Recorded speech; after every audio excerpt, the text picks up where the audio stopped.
السلام عليكم. دونك الآن باش نكملو دايما في الدروس التعليمية باش نتعلمو كيف نستعملو باسكال. Nous allons donc utiliser, donc nous allons travailler sur le TP numéro 1 qui va nous servir de modèle. Donc باش نعودو نخدمو les TP suivants. Donc ici, donc je vais vous donner, donc on va faire le TP1 ensemble. On va commencer par la manipulation 1 qui nous demande d'écrire le programme Pascal correspondant à l'algorithme, à cet algorithme que j'ai appelé exemple 1. Donc je viens, j'ouvre le Pascal. Voilà, donc je vais fermer la fenêtre de départ, je vais aller File, View, et là j'écris mon programme. C'est-à-dire je vais prendre cet algorithme-là, je vais le traduire en programme. Donc le mot algorithme devient programme. Voilà. Ensuite, exemple 1. À la fin de chaque instruction, je dois mettre un point virgule. Ensuite, variable devient var. Et entier devient integer. Ensuite, début devient begin.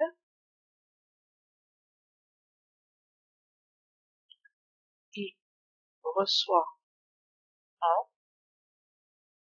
Ensuite, I reçoit I plus 3. Ensuite, affiché devient write. Write ou write ln. Donc avec retour à la ligne si je veux. Donc un write ln. I égale virgule I point virgule. Ensuite, un fin. Donc end point. Voilà. J'essaie de... Bon, je vais d'abord commencer par sauvegarder le travail. Donc, je vais le sauvegarder dans le même répertoire que j'ai créé dans l'exemple 1 et l'exemple 2 que vous trouvez sur YouTube, toujours.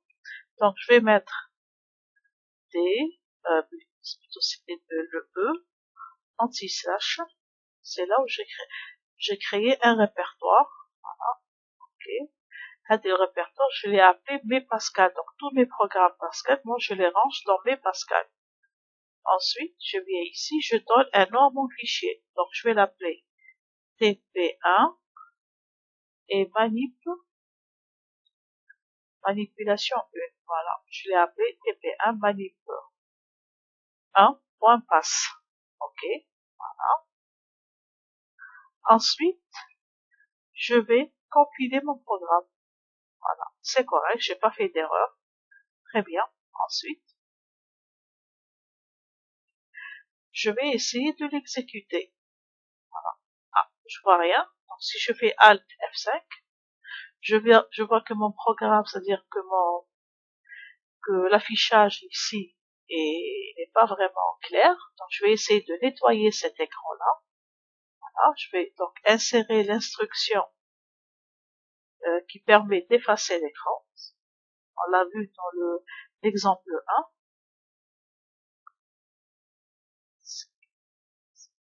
Si j'ajoute cette instruction, il faut que je vienne ici et je vais uses CRT. Donc, je vous demande de revenir sur l'exemple numéro 1. Autre chose aussi, pour bloquer mon programme, donc je vais essayer de rajouter le read ln. S'il fonctionne, on va l'écrire en minuscule, donc read ln. On va voir s'il bloque. Donc, on a terminé. Je recompile s'il y a des erreurs. Non, il n'y a pas d'erreur. Voilà.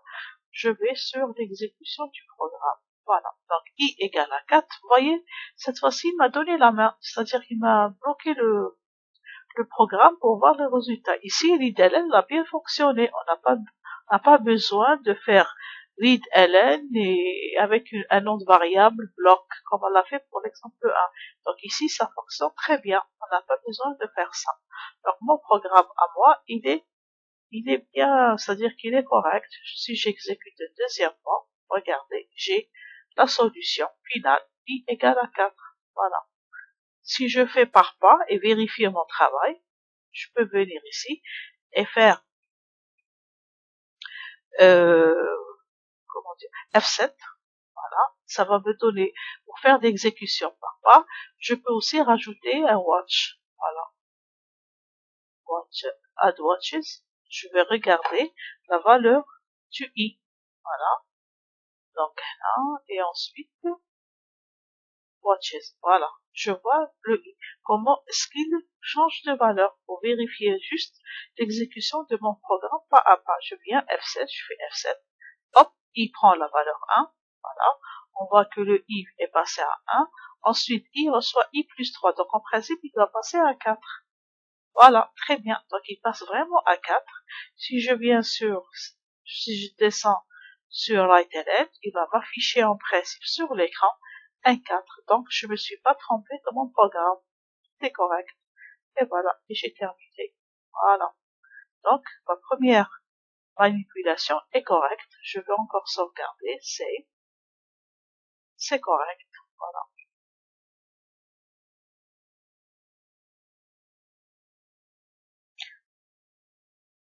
Donc, mon premier programme étant terminé, je peux donc fermer cette fenêtre. Je vais aller sur Windows, je ferme, et je vais passer à la manipulation du TP, donc sur la manipulation, sur le programme numéro 2, manipulation 2. Donc, c'est toujours écrire le programme Pascal qui correspond à, l'algorithme ici. Donc là, je viens, file, voilà, je vais créer un nouveau programme. Donc, algorithme, ça devient programme. Ensuite, exemple 2. Voilà. Ensuite, donc on va apprendre à toujours introduire le use CRD parce qu'on sait qu'on va nettoyer notre écran. Par. Ensuite, A, virgule, et B, de type caractère cette fois-ci. Car, c'est caractère. Ensuite, begin.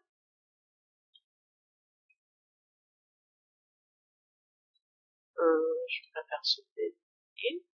Voilà, c'est mieux, c'est plus clair. Ensuite, clear SCR qui permet de nettoyer mon écran. Ensuite, A reçoit le caractère D, donc il ne faut pas oublier le petit apostrophe D. Ensuite, point virgule. B qui reçoit le caractère C. Voilà. Ensuite, A reçoit B et B reçoit A. Donc, j'oublie pas de mettre les points virgules. Toujours, à la fin de chaque instruction, je dois mettre le point virgule. Ensuite, afficher, ça veut dire write. Je préfère utiliser write ln. À quoi est égal A. Là, c'est le A. La même chose, write ln, c'est-à-dire affichage et un retour à la ligne. B égale ça passe sur A, B. Voilà. Je vais faire un read ln pour essayer de bloquer le résultat. Read ln. Et un point. Voilà. Je commence toujours par sauvegarder mon travail. Donc, file, save, je vais le mettre dans mon répertoire de travail.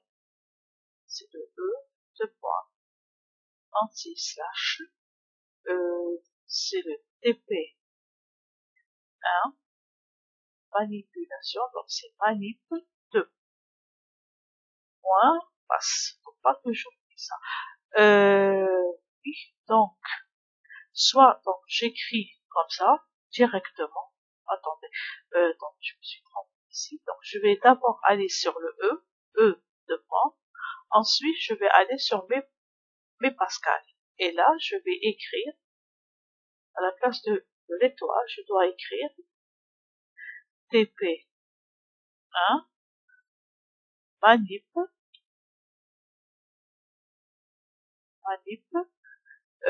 manip 2. Point passe. Donc ça, c'est le nom de mon programme. Ok. Donc, voilà. Donc, TPM manip 2.pass, il se trouve dans le répertoire que j'ai appelé V Pascal. Donc, si je vérifie V Pascal, je vais trouver manip 1 que j'avais traité tout à l'heure, que j'avais créé tout à l'heure, et j'ai aussi manip 2 que je viens de créer. Voilà, tout est correct. Donc, j'ai sauvegardé mon travail, je vais les compiler. Voilà. Ah, là, j'ai une erreur. Donc, il me dit qu'à la ligne 7.7, j'ai une erreur où j'ai oublié un point virgule. Donc, je vais regarder mon travail. Donc, je viens, je clique sur échappe et je vais aller à la ligne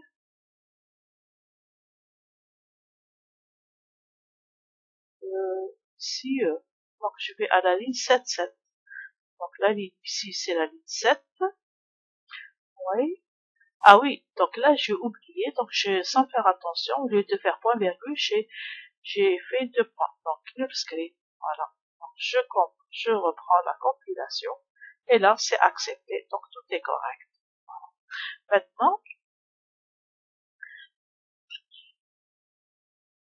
Maintenant, je vais essayer donc d'exécuter mon programme. Je vais regarder qu'est-ce que ça donne. Voilà. Il me donne A égale à C, B égale à C. Là, je sais pas, je vais regarder. Et je vois bien qu'il me donne la même pour, c'est-à-dire qu'il me donne le temps pour regarder mon résultat. Ça veut dire que ici, le read LN, il a aussi fonctionné. Voilà. Donc, ce que je vais faire là, je vais essayer donc de faire du pas à pas et regarder qu'est-ce que ça donne. Donc, je viens ici pour vérifier si mon programme et s'il y a une erreur dans mon programme ou pas. Je vais faire avec le F7 que je vous ai montré. Donc, regardez, je commence, ce qui va effacer l'écran. A reçoit D. Donc, je vais demander Windows, plutôt aller sur Debug, Add Watches, et je veux voir le A. Voilà.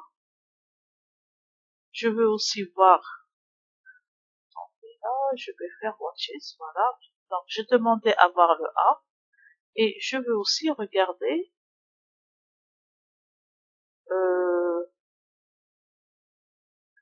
non, j'ai pas besoin de tout ça. Ok. Donc, je vais regarder le A. Ensuite, Debug, Add Watches, je vais regarder aussi le B. Voilà. Très bien. Voilà. Donc, je vais me déplacer pas à pas. Donc, A, voilà. Donc là, il m'affiche la lettre. Pour le A, il m'affiche le D. Voilà. Le 68, ça doit être le code ASCII de D. Donc là, on s'en fout. Moi, ce qui m'intéresse, c'est le D. D'accord? Je continue. Le B, c'est un C. Le code ASCII du C, c'est le 67, qui correspond à C. Donc nous, on regarde pas ça, on regarde juste que dans A, il y a le D, et dans B, il y a le C. Donc c'est ça. Ensuite, A reçoit B. Ça veut dire que le A, en principe, va passer à la valeur C. Voilà, c'est-à-dire le code ASCII 67. Donc A qui va prendre la valeur C. Voilà. C'est vrai, A prend la valeur C. Ensuite, B reçoit A. Ça veut dire que B va reprendre la même valeur que A, donc ça va prendre aussi le C. Donc ça va prendre aussi, donc ils vont avoir la même valeur. C'est pour ça qu'à la fin, j'ai un affichage A égale à C et B égale à C. Voilà.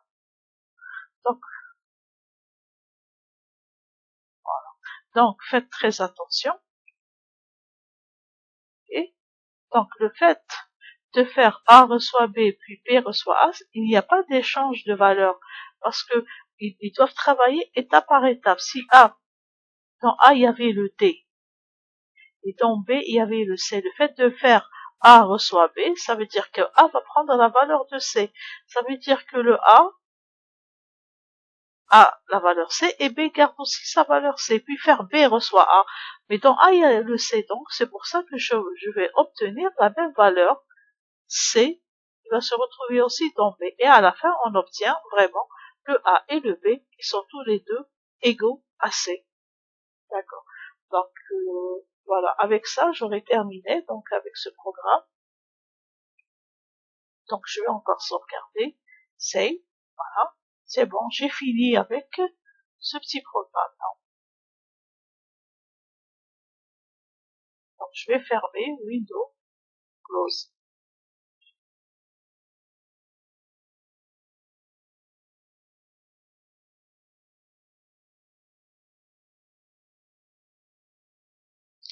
On passe maintenant à la manipulation numéro 3. Donc, on nous demande d'écrire un programme Pascal qui permet de lire deux variables différentes A et B, puis de faire la permutation entre la valeur de A et la valeur de B. Ça veut dire quoi? Ça veut dire si, par exemple, le A, si dans la valeur de A, par exemple, égale à 1 au départ, par exemple, et dans B, il y a la valeur 2, moi, je veux qu'à la fin, A devient égal à 2 et B devient égal à 1. Donc, c'est là où j'ai une permutation. Comment on va imaginer le problème? Comment on peut faire ça? Donc, l'idée, c'est quoi? Donc, on peut pas faire ça. On peut pas, par exemple, directement écrire A reçoit, par exemple, au départ 1, et puis B reçoit la valeur 2. Voilà. Ensuite, faire A reçoit B, et puis B reçoit soit A. Là, c'est faux. Regardez, on va essayer de traiter l'idée. On va essayer de voir. Regarde, si on écrit comme ça, A reçoit 1, B reçoit 2. Voilà. Donc, ça veut dire quoi? Donc, on va démarrer ici, avec, dans le tableau ici, par exemple, on va mettre le A ici. Voilà. Et donc, A donc, égale à 1 et B égale à 2. Donc là, il n'y a pas de problème. Donc, on va arriver là. Donc, A égale à 1 et B égale à 2. Donc là, ça ne pose pas de problème. Puis, quand je passe, A reçoit B, ça veut dire quoi ça? Ça veut dire, ici, donc qu'est-ce que je vais avoir ici? Donc A reçoit B, ça veut dire que dans A, je vais avoir la valeur de B. Ça veut dire quoi ça? Ça veut dire A devient égal à 2. Ensuite, à la ligne suivante, B reçoit A. B qui va recevoir le A.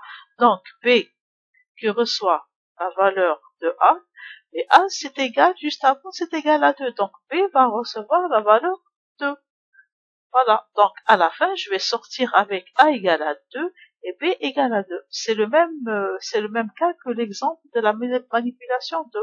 Donc je ne peux pas travailler comme ça. Donc je ne peux pas faire ce genre c'est-à-dire de manipulation comme ça. D'accord? Donc là, c'est faux. Comment je vais faire pour qu'il y ait comment dire ça, qu'il y ait une possibilité de faire donc une permutation de valeurs. L'idée, donc par exemple, c'est de faire introduire une troisième variable. Par exemple, voilà. Donc là, c'est faux. Donc je peux pas faire ça. Ce que je vais faire, donc je peux pas travailler comme ça. Ce que je vais faire moi, c'est de créer, donc de rajouter une troisième variable, C par exemple. Ensuite, dans C, qu'est-ce que je vais faire? Je vais ranger la première valeur de A. Voilà. Ensuite, C, je vais ranger la valeur de A. Ensuite, A, dans A, je vais ranger la valeur de B, par exemple. Puis, dans B, je vais remettre la valeur de C. Voilà. On va essayer d'exécuter ça.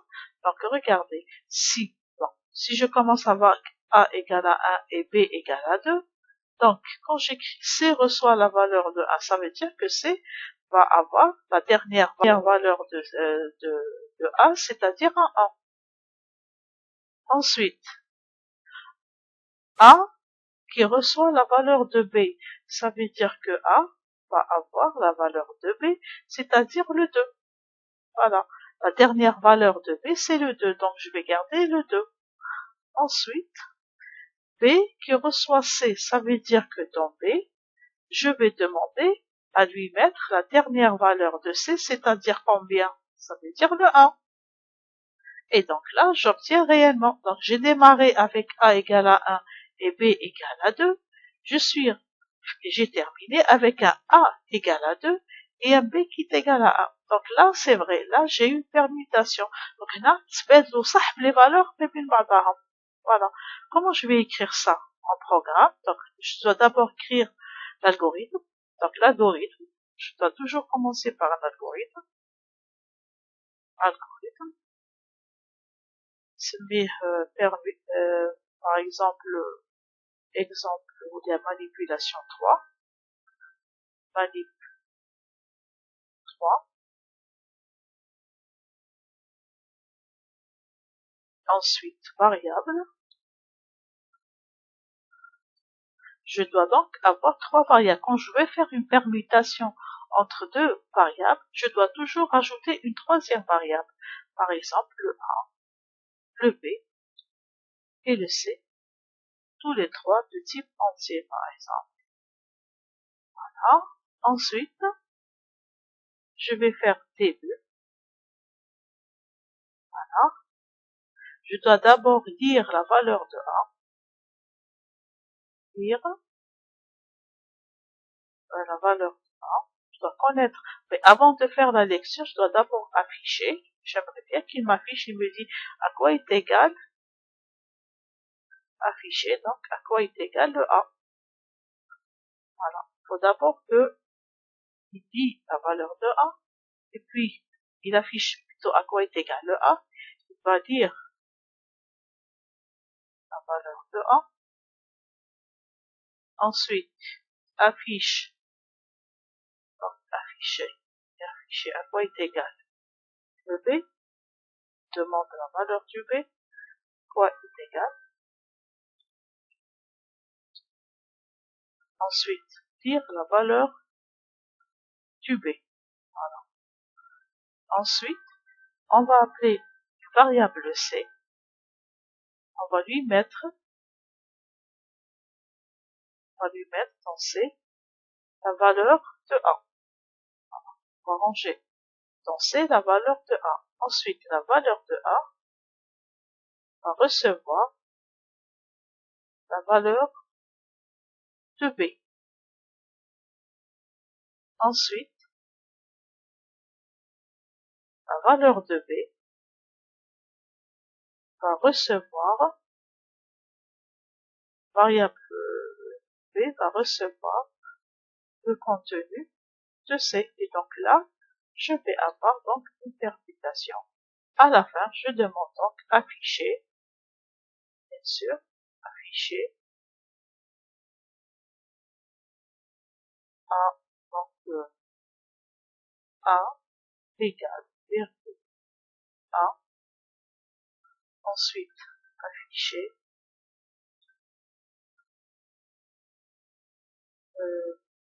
le V, donc pour voir exactement si j'ai obtenu une permutation. Ensuite, c'est la fin. Voilà. Donc, je vais traduire cet algorithme sous forme de programme. Voilà. Donc, j'ai écrit, donc j'ai commencé par raisonner. J'ai trouvé l'algorithme qu'il fallait. Maintenant, je vais écrire sous forme de programme. Voilà. Donc, je vais traduire ça rapidement en programme. Je viens ici. Donc ça, je vais les traduire en programme. File, toujours, nouveau, nouveau. Et là, je fais la traduction programme, valide 3,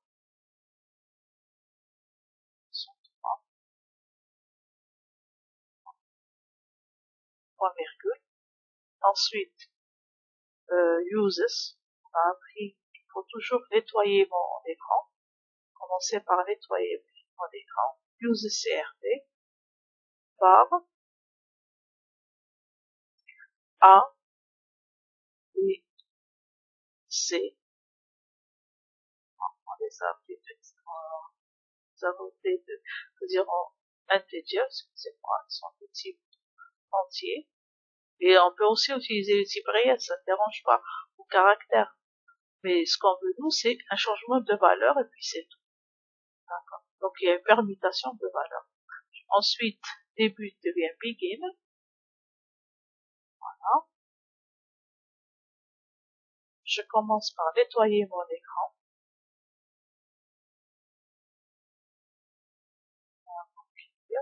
CR. Ensuite, afficher, ça veut dire write. Donc, je commence d'abord par dire la valeur du A. Donc, est égal int de A. Write.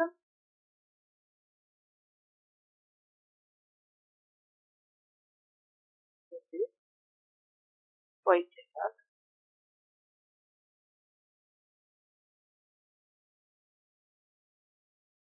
int de B.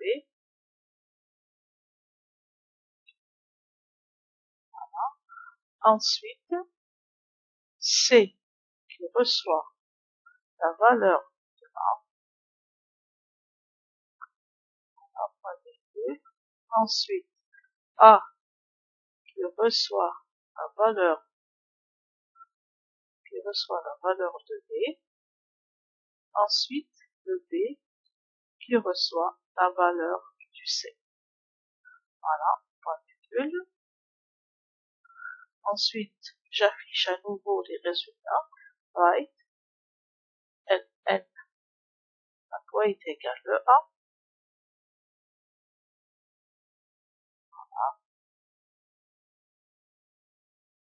Write, N, à quoi est égal le B. Voir si vraiment il y a une permutation entre les valeurs. Voilà. Je n'oublie pas de mettre IDLN, bloquer l'écran, donc voir les résultats pour qu'il me donne le temps de regarder les résultats, puis je fais un end point. Voilà, j'ai terminé mon programme. La première chose à faire, il faut d'abord commencer par sauvegarder mon travail. Je vais aller sur E, 2.6/, c'est l'endroit où je range tous mes programmes. Voilà. Dans le E, je vais aller sur P Pascal, donc et à la place de l'étoile, je vais écrire toujours TP1 manip, je vais l'appeler comme ça, manip 3. Voilà. Et donc c'est correct. Voilà. J'ai sauvegardé mon travail. Je vais commencer par le compiler. Et très bien, donc je n'ai pas fait d'erreur. Donc mon programme est correct. Ensuite, ce que je vais faire, c'est d'exécuter mon programme. Voilà, regardez. Voilà. Je donne par exemple la valeur indice à A. Je donne une valeur de 30 à B. A, il me donne pas la même pour voir le résultat. Ce que je vais faire, donc je vais faire Alt F5. Voilà. Bon, il y a un problème ici. Voilà. Là, il m'affiche rien. Ce que je vais faire, je vais revenir ici. Là, j'ai oublié de faire virgule A. Donc, j'ai oublié de faire afficher le résultat. Donc ici, j'ai juste affiché à quoi est égal le A, mais je dois faire virgule, passer là, A. Donc il me donne la valeur du A. La même chose ici, je dois faire passer là, mais ensuite je vais écrire le B. Voilà. Maintenant, je vais compiler. Bon, je pense que c'est correct, il n'y a pas d'erreur. Et là, je vais faire un run, deuxième fois. Voilà. Donc je donne, par exemple, un 10 pour le A, un 30 pour le B. Hop, il me donne la main. Je vais faire un F5. Regardez, le A devient 30 et le B devient 10. Donc, c'est vrai. Ça, c'est une permutation. Ben, A, le B, ou le B, il a pris la valeur du A. B, comme on l'a vu, donc il fallait faire introduire une troisième variable, le C. Bon, je vais bloquer le travail et voir les résultats. Je vais rajouter une variable CPH block, par exemple, de type entier. Voilà. Et là, au lieu de faire ln, je vais mettre ln block. C'est juste pour bloquer mon programme et pouvoir voir le résultat. Voilà. Donc, si je regarde mon travail ici, donc, je vais faire un run. Voilà. Donc, A, je lui donne un 10. Un B, je lui donne un 5. Regardez. A devient 5 et le B devient 10. C'est vrai, donc j'ai pu obtenir une permutation de mon travail. Voilà. Donc, mon travail est correct. Je peux vérifier aussi avec l'exécution pas à pas. Je commence avec F7, puis je viens sur Debug, Add Watch. Je vais rajouter, donc mettre le A, à quoi est égal, le B. Donc là, je vais enlever ça, ok. Je reprends. Donc, Debug, Add Watch, je demande le A, entrée. Je demande d'avoir le B, et je demande d'avoir le C. Watch le C. On va aller voir tous les trois, à chaque étape, comment ils sont en train de changer. Voilà, A, le B et le C. Et je travaille, et je vais travailler avec le F7. Contrôle. Le A, il me demande de dire le A. On va lui dire, par exemple, la valeur de A, c'est un 5. Voilà. Donc, A prend la valeur 5. Je continue. Le B, je vais lui donner la valeur 10, par exemple. Voilà. Donc, B passe à 10. Ensuite, C reçoit A. Donc, regardez, C, c'était rien du tout. C'était 0, c'était rien du tout. Si je fais F7, donc la valeur de A, la valeur de 5, parce que c'est le A, va passer dans C. Regardez. Voilà. Voilà. Donc, parce que j'ai mis C reçoit A. Donc, la valeur de C, donc la valeur de A va être copiée dans C. Ensuite, A reçoit B. Ça veut dire que A, qui était 5, doit recevoir la dernière valeur du B. Ça veut dire qu'elle va devenir un 10. Hop, voilà. Ça devient un 10. Ensuite, B reçoit C. Le B va prendre la valeur du 5. Voilà. Donc, B et C deviennent 5. Ensuite, j'affiche le A, j'affiche le B et je regarde. Voilà. Donc, A devient 10 et B devient 5. Voilà. D'accord. Donc, avec ça, donc, j'aurai terminé. Donc, avec ça, j'ai terminé mon programme. Voilà. Voilà. Donc, je vais sauvegarder mon travail. À nouveau, on sait jamais, j'ai besoin de ce travail. Et je vais le fermer. Très bien.